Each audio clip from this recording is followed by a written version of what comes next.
கல்லூரி பள்ளிக்கெல்லாம் போனால் சக மாணவர்களை ரேகிங் செய்கிறதையும் அடிதடியில் ஈடுபடுறது கூட ரொம்ப ஆர்வமாக இருக்காங்க. ஒரு வன்முறை அக்ரஷன் அதை பிரதானப்படுத்துகிறாங்க எல்லா இடங்கள்லையும். என்னை பார் அப்படின்ற மாதிரி நீங்கள் ஒவ்வொருத்தருக்கும் என்னன்னா திருமணமே பார்த்தீங்கன்னா இப்போ ஒரு கான்ட்ராக்ட் தான். சரிங்க. காதல்ன்றது ஒரு ஆணுக்கும் பெண்ணுக்கும் நடுவில் இருக்குது. அதில் 2 பேர் சம்மந்தப்பட்டு தான் இருக்காங்க. அதில் பிரச்சனைகள் இல்லை, ரொம்ப இம்ப்ரெஸ் பண்ணுவாங்க.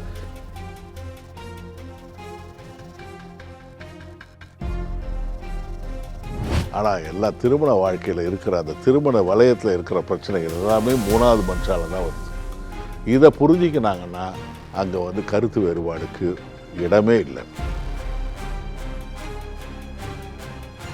சமீபத்தில் அந்த ஜென்சி அப்படின்றவங்களை பார்க்குறேன்ல, அந்த பொண்ணு இன்னொருத்தங்கிட்ட பழகிருக்கு, சந்தோஷமாக இருந்திருக்காங்க, ரொம்ப நெருக்கமாக இருந்திருக்காங்க. அது தெரிஞ்சு கூட மறுபடியும் அதை ஏற்றுக்கொள்ளக்கூடிய பக்குவம் இருக்குது. நேஷனல் ஆரோக்கியா எக்ஸ்போ அண்ட் நம்ம சென்னையில் மணப்பாக்கத்தில் உள்ள Heartfulness Institute, Babuji Memorial Ashram. January 9 to 12. Click the link below and register. இப்போ இந்த கேள்வி தொடர்ச்சியாக இன்னொன்று கேட்கணும்னு நினச்சேன். இப்படிப்பட்ட இந்த மாணவர்கள் ஏகப்பட்ட எதிர்பார்ப்புகளோடு இந்த மாணவர்கள் வளர்க்கப்படுறாங்க. இவங்க ஒரு கட்டத்தில் பல விதமான சேர்க்கையினால் பல்வேறு காரணங்களுக்காக இந்த மாதிரி போதை மருந்துகளுக்கு போதை வஸ்துக்களுக்கு ஆளாகிறதையும், இந்த மாதிரி பால் ரீதியான குற்றச்செயலில் ஈடுபடுறதையும், இன்னும் இந்த எந்த விதமான பொறுப்பு இல்லாமல், எதுலேயுமே ஒரு ஆக்கப்பூர்வமான சிந்தனை இல்லாமல், சமூக பொறுப்பு எதுவுமே இல்லாமல் ஒரு நேரமும் இந்த வலைத்தளத்தில் ஒரே இன்ட்ரெஸ்ட் காட்டுறதையும், வேகமாக மற்றவங்க பாதுகாப்பதை பற்றி கூட கவலைப்படாமல் வேகமாக வாகனங்களை இயக்கி அதை படம் பிடிச்சி சமூக வலைத்தள பதிவிடுறாங்க. இந்த மாதிரி பண்ணுறாங்க. கல்லூரி பள்ளிக்கெல்லாம் போனால் சக மாணவர்களை ரேகிங் செய்கிறதையும் அடிதடியில் ஈடுபடுறது கூட ரொம்ப ஆர்வமாக இருக்காங்க. இந்த மாதிரி இப்போ உள்ள தலைமுறை தான் அதிகமாக பார்க்க முடியுது. இப்போ ஒரு 30 வருஷத்துக்கு முன்னாடிலாம் இதெல்லாம் ரொம்ப அதிகம், இந்த அளவுக்கு இல்லை. அது ஒரு விளையாட்டுத்தனமாக இருந்தது, வேறு மாதிரி இருந்தது. இப்போ ரொம்ப சீரியஸாக போயிட்டுருக்குது. இது மாதிரி மாறுறதுக்கு என்ன காரணம்? இவங்களை எப்படி மறுபடியும் பழைய ஒரு நல்வழிக்கு கொண்டு வர்றது எப்படிங்கிறது கொஞ்சம் சொல்லுங்கள் டாக்டர். அதாவது நம்ம 2 விஷயமா இது அணுகலாம். ஒன்று, சமூகம், மற்றவங்க. சமூகம். இப்போ நம்ம ஒரு கலை இருக்குன்னு வச்சுக்கோங்க, ஒரு மீடியா இருக்குன்னா, மீடியா என்ன சொல்லும், சமூகத்தை தான் நாங்கள் பிரதிபலிக்கிறோன்னு. சமூகம் என்ன கேட்கும், மீடியாவை பார்த்தா நாங்கள் இருக்கணும். இப்போ யூஸ்வலாக கேட்டிங்கன்னா நீங்கள் என்ன ஒரு பழைய படங்கள்லாம் பார்த்தீங்கன்னா ஒரு நல்ல ஒரு கான்செப்ட் இருக்கும், எல்லாம் இருந்தது, கதை இருந்தது, கடைசியில் அல்லவை தேயும் நல்லவை வாழும்ன்ற மாதிரி ஒரு கான்செப்ட் இருக்கும். அது மெசேஜ் இருக்கும். அது காலகாலத்துக்கு இருக்கும். ஒரு பழனின்ற ஒரு படம் பார்த்திங்கன்னா இன்றைக்கும் பார்த்திங்கன்னா அண்ணன் தம்பிக்குள்ளே இருக்கிற உறவு அவ்வளோ நல்லா இருக்கும். நதியில் விளையாடி கொடியில் தலை சீவின்னு அந்த இது ஒரு இது இருக்கும், பாசமலர். அந்த ஒரு அண்ணன் தங்கச்சிக்குள்ளே ஒரு பாட்டு, அந்த பிணைப்பு இதுவாக இருக்கும்.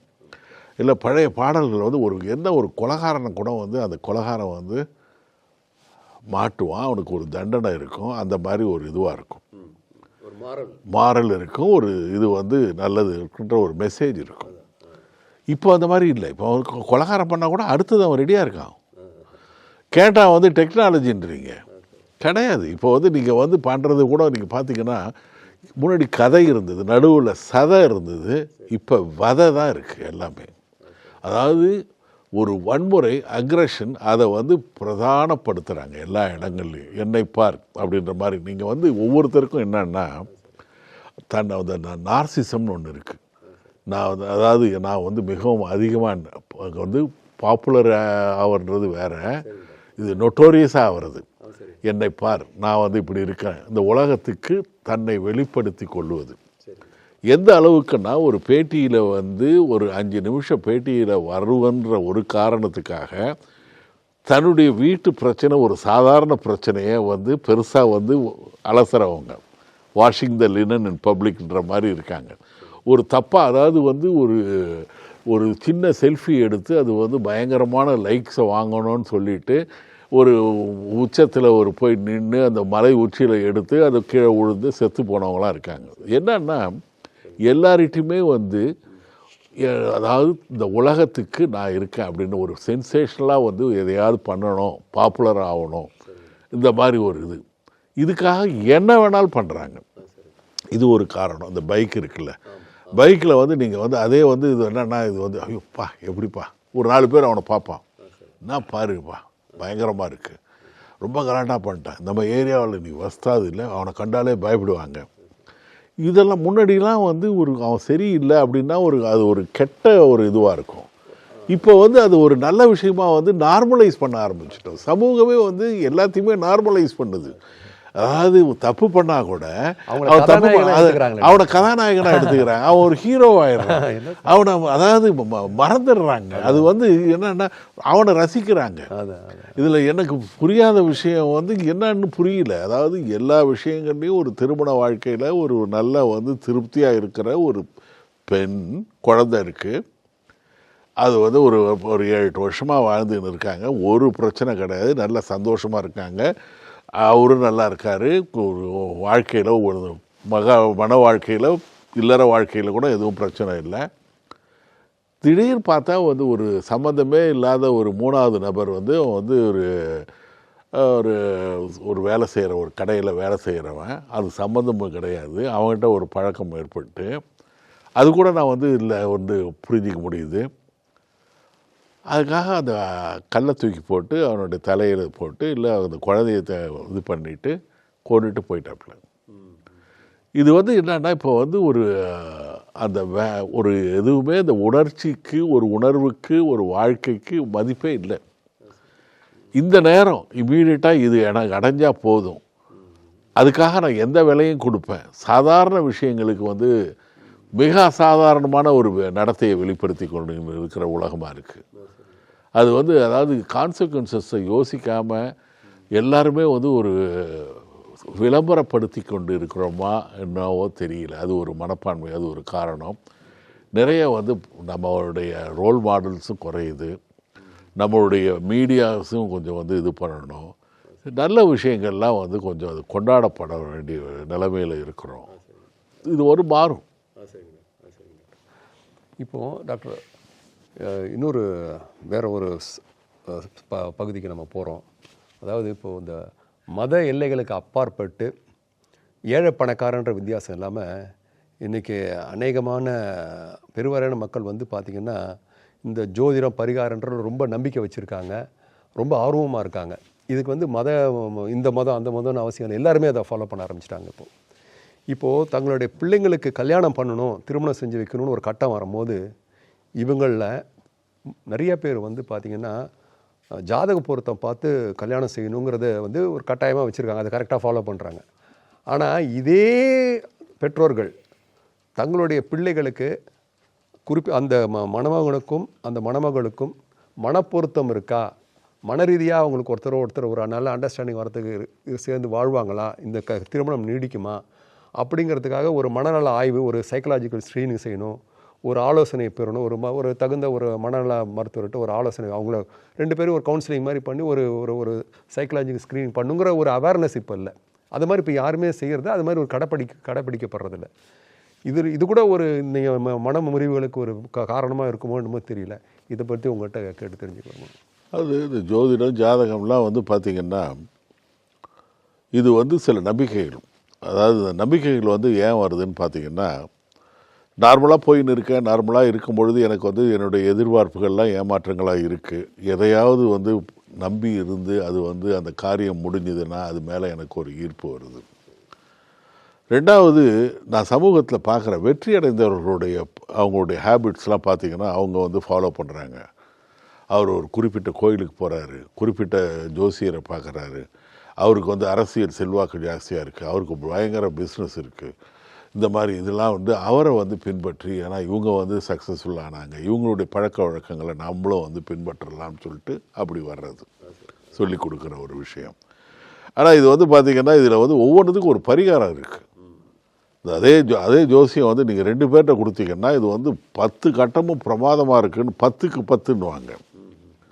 இன்னொருத்தர்கிட்ட கொடுத்தீங்கன்னா இது வந்து சுத்தங்க அப்படின்வாங்க.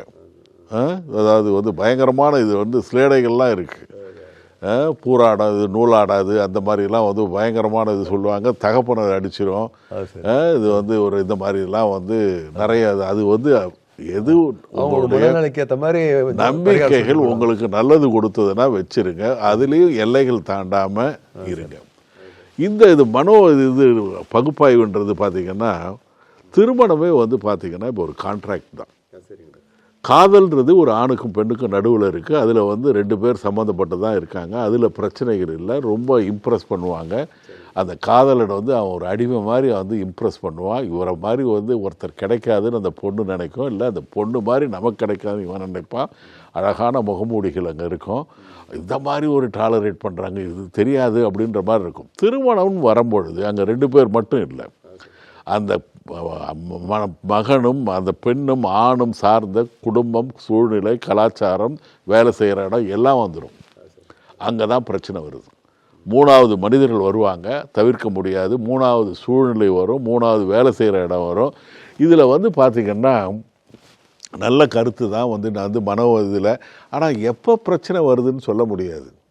ஆரம்ப காலம் அழகாக இருக்கும். ஓ வசந்தராஜான் பாடல்கள் பாடுற வரைக்கும் இருக்கும். கடைசியில் போயிட்டு காசிக்கு போகிறேன்ற மாதிரி 10 வருஷம் சென்று கூட பிரிஞ்சுன்னு இருக்காங்க, 20 வருஷம் சென்று கூட இருக்காங்க, 50 வயசு 55 வயசில் வந்து ஒருத்தர் ஏமாற்றிட்டு இருக்காங்க. இல்லை வந்து சில சமயம் குழந்தைங்களுக்கு கல்யாணம் பண்ணிவிட்டு அதுக்கப்புறம் கூட வந்து சில பேர் பிரிஞ்சிருக்காங்க. இது வந்து மனிதர்கள் வந்து என்னன்னா சூழ்நிலையின் கைதிகள். அது வந்து சந்தர்ப்பங்கள். நம்ம வந்து அதாவது ஒரு பழைய படத்தில், ஹிந்தி படத்தை சொல்லுவாங்க, நீ ஏன் என்னது வந்து எனக்கு வந்து என் பின்னாடியே வந்து வர அப்படின்னு. நான் காரணம் கிடையாது, நீ தான் காரணம், சூழ்நிலை தான் என்ன காரணம்னு சொல்லிட்டு ஒரு ரேஷ்னலைஸ் பண்ணுவாப்புல. மனிதன் கூட என்னன்னா தன்னுடைய உள்ளே இருக்கிற சில விஷயங்கள் வந்து சில இடங்களில் வித்தியாசமாக இருக்குது. என்னால் ப்ரெடிக்ட் பண்ண முடியாது. நான் இந்த சூழ்நிலையில் இந்த மாதிரி சம்பவம் எனக்கு நேரிடும் பொழுது நான் அழகாக, நம்ம எல்லாருமே வந்து அடுத்தவனுடைய நடத்தைக்கு, அடுத்தவனுடைய பிரச்சனைக்கு ஜட்ஜாக இருக்கிறோம். நம்முடைய நடத்தைக்கு நம்ம லாயராக, டிஃபென்ஸ் லாயராக இருக்கோம். நம்ம வந்து அதாவது கருத்து சொல்கிறதுல நம்மளை என்னையும் சேர்த்து தான் பிரமாதமாக இருப்போம். ஆனால் என்னை பற்றி நான் கருத்து சொல்லலைன்னா நான் கொஞ்சம் யோசிப்பேன். இது என்னன்னா இது மாதிரி ஒரு மனப்பான்மையில் இருந்துட்டோம். அந்த சம்பவம் வந்து ஒரு சம்பவம் இருந்ததுன்னா உடனே கருத்து சொல்கிறோம், உடனடியாக ஃபேஸ்புக்கில் போடுறோம், உடனடியாக வந்து ஒரு இதில் வந்து எக்ஸில் எழுதுகிறோம், இது மாதிரி ஆகிடுது அது மாதிரி ஆகிடுதுன்னு சொல்லிட்டு. இங்கே கூட இருந்து பார்த்த மாதிரி வந்து இந்த டைரக்டர் வந்து ஏன் இப்படி வந்து இதை ரிஜெக்ட் பண்ணாருன்னு அடுத்த நிமிஷம் அவங்களே சம்மந்தப்பட்டவங்களே நினச்சிருக்க மாட்டாங்க. ஹேசியங்கள் வந்து ஹாஸ்யங்களாக மாறின்னு வருது. அதை விட கொடுமை வந்து எலெக்ஷன். நீங்கள் சமீபத்தில் இருக்க எலெக்ஷன் ஒவ்வொருத்தரும் வந்து இவனே போய் ஒவ்வொரு ஓட்டாக போட்ட மாதிரி சொல்லுவாங்க. ஆனால் அதுக்கு மாறினதுக்கப்புறம் விவாத மேடைகளில் கூட அழகாக சமாளிப்பாங்க. ஜெயிச்சிடுத்து தோத்துடுத்துனா அதுக்கு ஒரு கருத்து வச்சுருப்பாங்க. இந்த லெஃப்டில் கையை காமிச்சு ரைட்டில் இண்டிகேட்டரை போட்டு ஸ்ட்ரைட்டாக போகிற ஆட்கள் தான் ஆட்டோ டிரைவரோட நம்ம விவாத மேடையில் இருக்கிறவங்க. இதுதான் வாழ்க்கை. அந்த சம்பவத்தில் நான் இருக்கும்போது நான் எப்படி இருப்பேன்னு என்னால் சொல்ல முடியாது. ஏன்னா அந்த சூழ்நிலை வந்து அந்த நேரத்தில் இவருக்கு வந்து அந்த சூழ்நிலை சாதகமாக இருந்தது, பாதகமாக இருந்தது. எனக்கு கருத்து சொல்கிறதுக்கு பிரமாதம், தப்பு அப்படின்னு. ஆனால் அந்த சூழ்நிலையில் நான் இருக்கும்போது எப்படி இருப்பேன்னு எனக்கு தெரியாது. இது வந்து நம்ம இதெல்லாம் ஒரு விஷயமா அப்படின்னு சொல்லுவோம். ஆனால் நமக்கு வந்தால் தான் நமக்கு தெரியும். அது மாதிரி எப்போ வரும்னு சொல்ல முடியாது. திருமண வாழ்க்கையில் எப்போ வரும்னு சொல்ல முடியாது. ஒரு நாள்பட்ட சலிப்பு கூட இருக்கலாம். இது வந்து ஒரு ஸ்டேஜில் எங்கன்னா ஒரு சார்பு நிலை, உண்மையான சார்பு நிலை வந்து ஒரு ஆம்பளைக்கு திருமண வாழ்க்கையில் ஒரு 50 வயசுக்கு மேலே கொஞ்சம் பிபி சுகர்லாம் வரும்போது தான் ஒய்ஃபை பற்றி உண்மையாக நினைக்கிறாப்புல. அந்த மாதிரி நினச்சேன். நம்மளால் அது வரைக்கும் வந்து ரோமிங் மோடில் தான் இருக்காப்புல. அந்த நினப்பே வராது. எங்கே முடியலையோ, பிரச்சனைகள் ஆரம்பிக்குதோ அப்போது வந்து துணையை தேடுறோம். அப்போ இருந்தால் நல்லா இருக்கும் அப்படின்ற மாதிரி. அது ஆணுடைய உலகமும் வேறவையாக இருக்குது. அப்போ தான் வந்து குடும்பத்தை பற்றி அந்த பக்கம் திரும்ப வேண்டிய நேரம் இருக்குது. ஸோ இதில் வந்து எப்போ பிரச்சனை வரும்னு சொல்ல முடியாது, எதனால் பிரச்சனை வரும்னு சொல்ல முடியாது. குழந்தைகளால் கூட பிரிஞ்சு இருக்கிற பெற்றோர்கள் எனக்கு தெரியும். கருத்து வேறுபாடுகள், அதாவது பொதுவாக பார்த்தீங்கன்னா உங்களுக்கு எனக்கு இருக்கிற பிரச்சனைகள் வந்து உங்களால் என்னால் வந்தால் பரவாயில்ல. ஆனால் எல்லா திருமண வாழ்க்கையில் இருக்கிற அந்த திருமண வலயத்தில் இருக்கிற பிரச்சனைகள் எல்லாமே 3வது மனுஷால தான் வருது. இதை புரிஞ்சிக்கினாங்கன்னா அங்கே வந்து கருத்து வேறுபாடுக்கு இடமே இல்லை. அதை வந்து நம்ம புரிஞ்சிக்க மாட்டோம். ஏன்னா சில சமயம் வந்து எங்கள் வீட்டு அப்பாவை பற்றி திட்டுறது, அம்மாவை பற்றி திட்டுறது, இல்லை அவங்க வீட்டு திட்டுறது, அங்கே அவங்களுடைய ஜனங்களை வந்து நான் மாதிரியாக தான் பார்க்குறது உண்மைதான். நான் என் அம்மாவை நான் நினைக்கிற மாதிரி என்னுடைய மனைவியுடைய அம்மாவை நான் நினைக்க முடியாது. வித்தியாசமாக அப்படியே தட்டில் ஒரே மாதிரி ஈக்குவேட் பண்ணுறதெல்லாம் அதெல்லாம் சும்மா. எல்லாரும் மனிதர்கள் தான், எல்லாருக்கும் சில குறை நிறைகள் இருக்குது. இந்த குறை நிறைகளோட டாலரேட்டட் இன்கம்பேட்டபிலிட்டி தான் வேற்றுமையில் ஒற்றுமை இருக்கிறது தான் திருமணம், வேறு எதுவுமே இல்லை. சரிங்க டாக்டர், அதுதான் இப்போ தொடர்ந்து உங்களை கேட்க வந்தேன். இப்போ அவசரமாக காதலிச்சு வேக வேகமாக கல்யாணம் பண்ணிக்கிட்டு அதே அவசரத்தில் வந்து முறிஞ்சு போகுது இன்றைக்கி பல பேருடைய மன வாழ்க்கை. இது வந்து அந்த சம்மந்தப்பட்ட ஆணுக்கும் பெண்ணுக்கும் மட்டும் இல்லாமல் அவங்களுக்கு பிறக்கக்கூடிய குழந்தைங்க, குடும்பம், சமூகம் எல்லாரையும் இது வந்து பெரிய தாக்கத்தை ஏற்படுத்துது, பிரச்சனையை உண்டு பண்ணிக்கிட்டு தான் இருக்குது. நம்மளுடைய தென்னிந்திய கலாச்சாரத்தில் இந்த திருமண வாழ்க்கைங்கிறது எப்பவுமே இல்லாத அளவுக்கு, வரலாறு காணாத அளவுக்கு மிகப்பெரிய ஒரு மாற்றத்தை அடைஞ்சிச்சு. இப்போ சமீப வருஷங்களில் நிறைய மாற்றம் அடைஞ்சு போச்சு. இந்த மாதிரி ஒரு கல்ச்சர் மாறினத்துக்கு என்ன மன ரீதியாக என்ன டாக்டர் இதை எப்படி ஹேண்டில் பண்ணுறது? லீகலாக மேரேஜ் வந்து கான்ட்ராக்டு, சோஷியலாகவும் சைக்கலாஜிக்கலாகவும் பர்சனலாகவும் கான்ட்ராக்ட் ஆகிட்டாங்க இப்போ எல்லோரும்.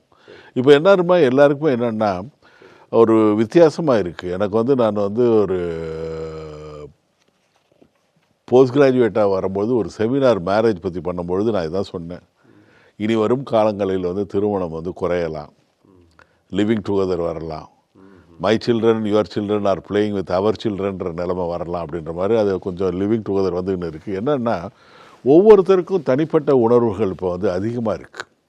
அதாவது நான் என்னுடைய பர்சனல் ஸ்பேஸ், இப்போ வந்து கணவன் கூட இருக்காங்க, மனைவி இருக்காங்கன்னா, ஏங்க என்னுடைய பர்சனல் ஸ்பேஸில் வந்து நீங்கள் வந்து இது பண்ண வேணாம், இது வேறங்க அப்படின்றாங்க. அப்பாவும் மகனும் வந்து ஒவ்வொருத்தரும் ஒரு பர்சனல் ஸ்பேஸ். ஹஸ்பண்ட் ஒய்ஃப்லாம் முன்னாடியெல்லாம் பார்த்தீங்கன்னா ஒவ்வொருத்தருக்கும் ஒரு இதுவாக இருக்கும், பொதுவான விஷயங்கள் இருக்கும். பட் அவங்களுக்குன்னு ஒரு சின்ன இது இருக்குது, வாட்ஸ்அப் குரூப் இருக்குது, எல்லாருமே இதுவாக இருக்குது. இந்த பர்சனல் ஸ்பேஸ் வந்து ஒரு தனிப்பட்ட விஷயமா இருக்குது. இண்டிவிஜுவலாக வந்து எல்லாருமே ஃபீல் பண்ண ஆரம்பிக்கிறாங்க இந்த உலகத்தில் கொஞ்சம் கொஞ்சமாக. இப்போ முன்னாடிலாம் வந்து பார்த்திங்கன்னா ஆரம்ப காலத்தில் வந்து கணவன் வந்து குடிப்பான், ஒரு டாமினேட் பண்ணுவாப்புல, ஒரு சப்ரஸ் பண்ணுவாப்புல, காலங்காலத்துக்கு அம்மா பார்த்துமா நடந்துக்குமா, அதே மாதிரிமா அவர் பேச்சை கேட்டுக்குமா, கல்லானாலும் கணவன், ஃபுல்லானாலும் புருஷன், இல்லை கல்லானாலும் கணவன்ற மாதிரி டாலரேட் பண்ணியிருந்தாங்க. பெண்கள் படிக்க ஆரம்பித்தாங்க, வேலைக்கு போக ஆரம்பித்தாங்க. அதனால் வந்து சரி இது தேவையா, இது வந்து இந்த இதுலேருந்து வெளியில் வரலான்னு வர ஆரம்பித்தாங்க. அதை விட முக்கியம் என்னன்னா, வேலைக்கு போகலைனாலும் படிக்கலைனாலும் சாதாரண பாமர பெண்கள் கூட வந்து இண்டிவிஜுவலாக என்னால் இருக்க முடியும் நிலைமையில் வெளியில் வர ஆரம்பித்தாங்க. இது வந்து ஆண்டாண்டு காலமாக வந்து அவங்கள வந்து நம்ம வந்து சப்ரஸ் பண்ணி வச்சுருந்தோம் பெண்களை. மேரேஜின்ற ஒரு விஷயத்தில் அவங்களுக்கு வந்து வேண்டிய உணர்வுகளை வெளிப்படுத்த முடியாத நிலைமை தான் இருந்தது. இப்போ அது பேச ஆரம்பிக்கிறாங்க. அது வந்து ஆண்களுக்கு பிடிக்கல, ஆண்களுடைய ஆதிக்கம் கொஞ்சம் கொஞ்சமாக போய்கொண்டு இருக்குது. இப்போ ஒரு ஸ்டேஜில் வந்து பார்த்திங்கன்னா இவங்க இல்லாமல், அதாவது சிங்கிள் பேரண்ட் வந்து ஜாஸ்தியாகுது. உங்கள் அப்பா இல்லாமல் என்னால் இருக்க முடியும், என்னால் ஒரு குழந்தைய வளர்த்துக்க முடியும், ஏன் ஒரு திருமணத்தை மீறி கூட நானே வந்து குழந்தை பெற்றுக்காமல் நான் வந்து ஒரு வாடகை தாயிடுமா குழந்தை பெற்றுக்கலாம் அப்படின்ற மாதிரி கூட இருக்குது. இப்போ வந்து ஆப்ஷன்ஸ் நிறையா இருக்குது. முன்னாடிலாம் பார்த்திங்கன்னா ஒரு ப்ரொஃபஷனல் காலேஜில் வந்து போகலாம், இன்ஜினியரிங், டாக்டர், அவ்வளோதான், ஐஐடி. இப்போ அந்த மாதிரிலாம் கிடையாது. முன்னாடிலாம் வந்து ஒரு ஃபெயிலானவங்களுக்கு வந்து இல்லை, ஒரு இதுவான நிறைய ஆப்ஷன்ஸ் இருக்குது. மன வளர்ச்சி குன்றிய குழந்தைங்களுக்கு கூட இப்போ வந்து படிப்பு, வேலைக்கு ஆப்ஷன்ஸ் இருக்குது. இந்த உலகம் வந்து பறந்து இருக்குது. எல்லா இயற்கை அன்னை தந்ததெல்லாம் எல்லோருக்கும் சொந்தமாடா, எனது உனது எல்லாம்ன்ற மாதிரி அந்த மாதிரி இருக்குது. இப்போ ஆப்ஷன்ஸ் இருக்குது. இதில் என்னுடைய வாழ்க்கையை நான் வந்து ஏன் வந்து இதில் வந்து இந்த நரகத்தில் நான் அழியணும், இல்லாட்டி நான் வந்து அந்த மாதிரி ஒரு இண்டிவிஜுவல் திங்கிங் இருக்குது, இண்டிபெண்ட் திங்கிங் இருக்குது. அது வந்து அவங்களுடைய உலகம் இதுவாக இருக்குது. அவங்க வந்து சிலருடைய, அதாவது ஒரு சில ஆச்சரியமான வந்து இடங்களை அடையணும், சிகரங்களை அடையணுன்றாங்க. அதில் தப்பு இல்லை.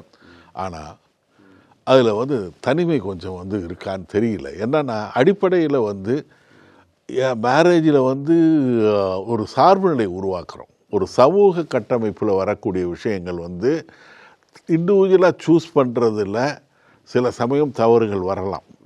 அது எது ரைட்டு தப்புன்னு தெரியல.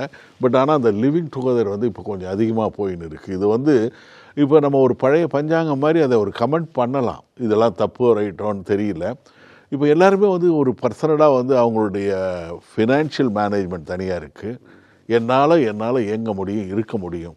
நான் அது ஒரு நல்ல ஒரு விஷயமா இருக்குது. ஒரு ஆஸ்பெக்டில் பார்த்திங்கன்னா கணவனால் கைவிடப்பட்ட இல்லை ஏமாற்றப்பட்ட ஆனால் அலைக்கழிக்கப்பட்ட பெண்களுக்கெல்லாம் வாழ்க்கை இல்லாமல் இருந்ததெல்லாம் கொஞ்சம் மாறின்னு வருது. யார் வேணாலும் இருக்கலாம், எப்படி இண்டிபெண்ட்டாக. இப்போ ஒரு வயசானவங்க கூட இந்த உலகத்தில் இருக்கலாம், சார்பு நிலை தேவையில்லை, வேலை செஞ்சுன்னு இருக்காங்க. நீங்கள் பார்த்தீங்கன்னா அந்த ஃப்ளாட்ஸ்லாம் வந்து பால் வந்து இது போடுறது வந்து ஒரு வயதான பெண்மணியாக தான், ஒரு 70 வயசாக தான் இருக்கும், யாருமே இல்லாதவங்க, அவங்க வேலை செய்கிறாங்க. பேப்பர் போடுறவங்கலாம் வந்து பார்த்திங்கன்னா வயது முதிர்ந்தவர் தான்.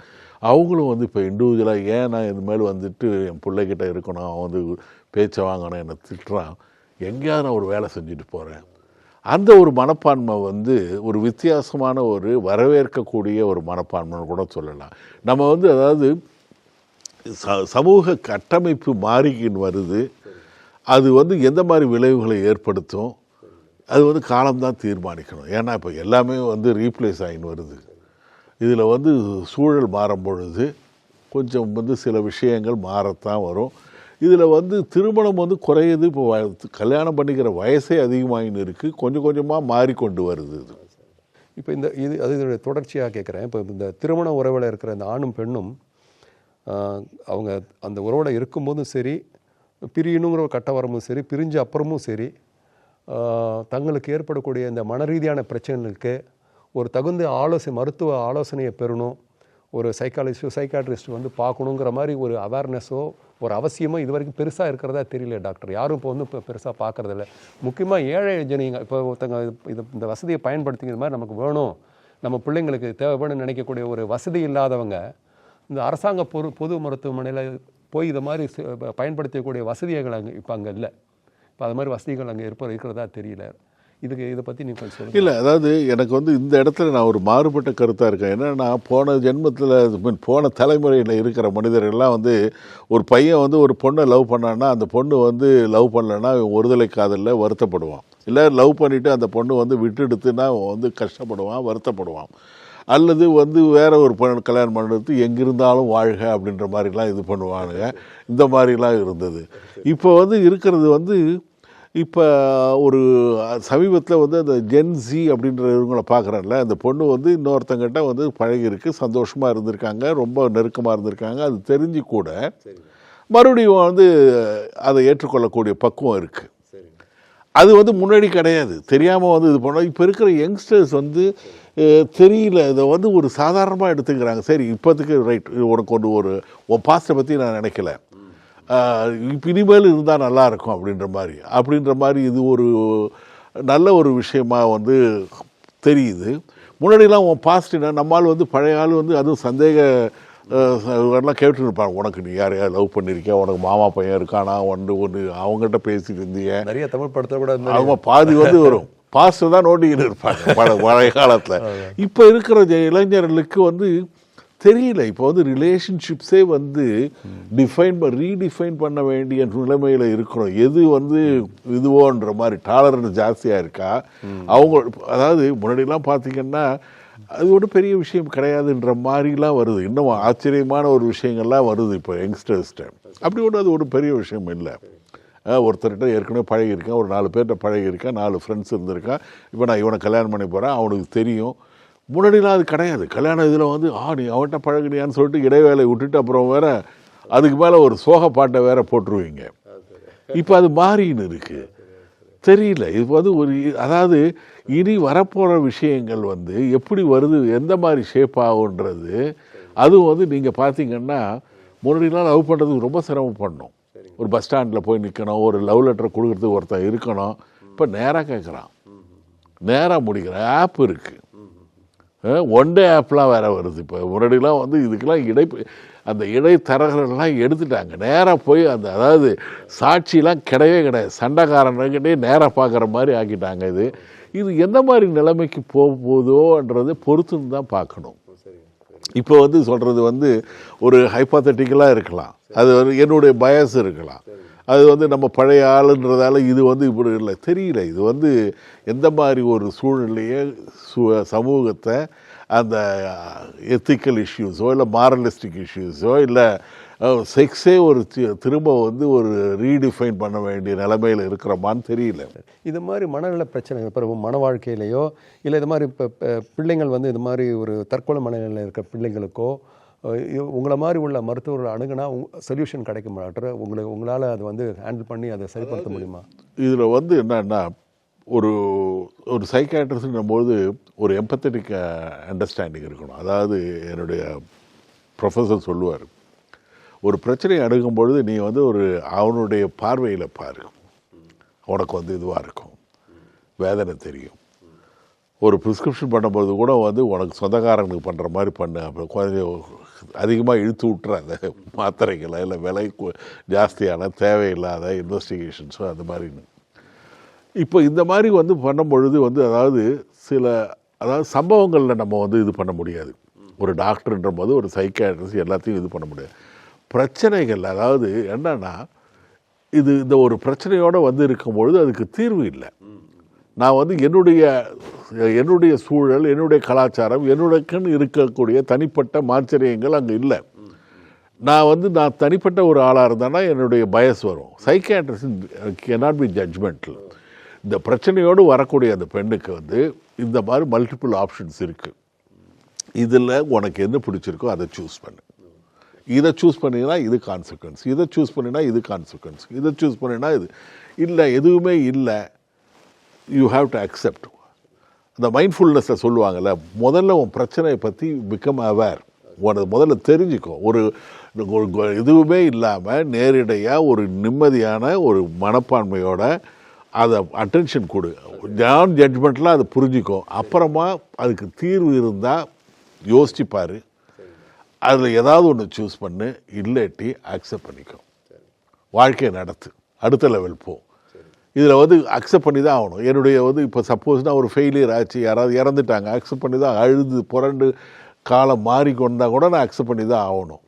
அடுத்த லெவல் அடுத்தது என்னன்னு போக வேண்டியது. அந்த மாதிரி ஒரு லெவலுக்கு ஒரு கைடன்ஸ் மாதிரி நீங்கள் கொடுக்கலாம். கைடன்ஸ்னால் என்னுடைய கருத்துக்கள், எனக்கு தனிப்பட்ட கருத்துக்களில் லவ் மேரேஜ் பற்றி எனக்கு ஒப்பீனியன் இருக்கலாம்.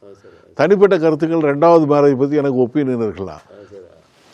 தனிப்பட்ட கதையில் வந்து செக்ஷுவல் விஷயங்களை பற்றி எனக்கு இருக்கலாம். ஆனால் அங்கே இருக்கிறது வந்து ஒரு கிளையண்ட்டுக்கு நான் ஹெல்ப் பண்ணணும். மருத்துவ ரீதியாக என்னுடைய பயஸ் வந்து என்னுடைய தனிப்பட்ட விஷயங்கள் அங்கே வந்து தெரப்பியூட்டிக் ரிலேஷன்ஷிப்பை பாதிக்கப்படக்கூடாது. கரெக்ட். எதிரியே ஆனாலும் வந்து பிரச்சனைன்னு வந்தால் இப்போ அதாவது ஒரு கொலைகாரன் வந்தால் கூட அவனுக்கு வந்து ட்ரீட்மெண்ட் கொடுக்குறாருல ஒரு டாக்டர், அவனுக்கு காயம்பட்டு அந்த காயத்துக்கு வந்து சூச்சர் பண்ணுறாருல, அந்த மாதிரி தான். நேஷனல் ஆரோக்கியா எக்ஸ்போ நாயுஷ் கான்க்ளேவ் ஜனவரி 9லேருந்து 12 வரைக்கும் Chennai Heartfulness institute, Babuji memorial ashram, மணப்பாக்கத்தில்